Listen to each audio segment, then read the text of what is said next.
So if Steve Jobs was standing in your studio looking at your stagnant project, he wouldn't ask, what's your 5-year plan? He'd ask, what are the 3 things that you're going to finish before you sleep? Now, for me, for 2 years, I was stuck on my album because I was listening too much to the noise. I thought at the time that my freelance work was the problem, but I was wrong. Work had really just become the vehicle for my excuses. And I realized that the problem was that I was unwilling to prioritize what the project required over what I always felt like doing. Now, Steve Jobs would have just said, stop indulging in the noise that makes your work so hard but never actually move stuff forward, and rather start focusing on the signal. If you want to move the needle, you have to stop staring at the mountain and start looking at the next 18 hours at what's in front of you. So to better understand signal and noise, it helps to invert it. Noise is the stuff that feels urgent but makes no material change to your life.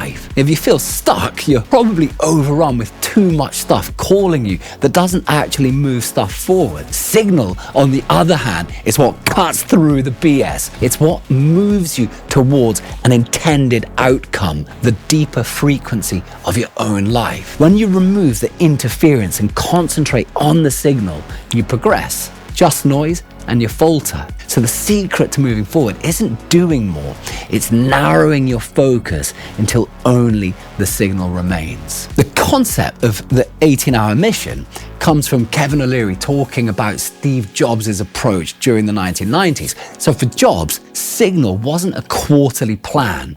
It was the 3 to 5 things that he had to get done in the next 18 hours. Not next week, not next month, today. Those actions were critical to the mission, and anything else was just noise. Now, the paradox is that sometimes the grandness of your vision can be the very thing that's blocking you. Now, the people who really move stuff forward are the ones who do these 3 to 5 difficult actions that most of us always resist. So success isn't found in the 5-year vision, it's won in the next 18-hour window. So to keep yourself out of a creative no man's land, try following the 60-40 rule.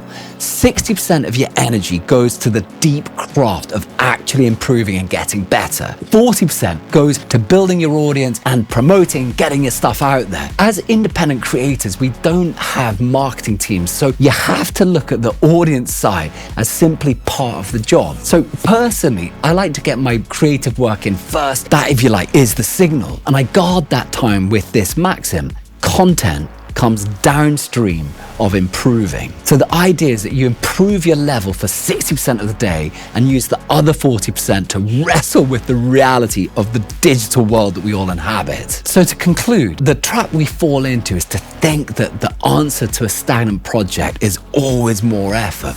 But effort without direction is just more noise. By narrowing my focus to that 18-hour window and what's right in front of me and sticking to this idea of the 60-40 split, the wheels of my album are finally in motion again. But the real challenge isn't the workload, it's having the courage to listen to what your project requires at any given moment, on any given day.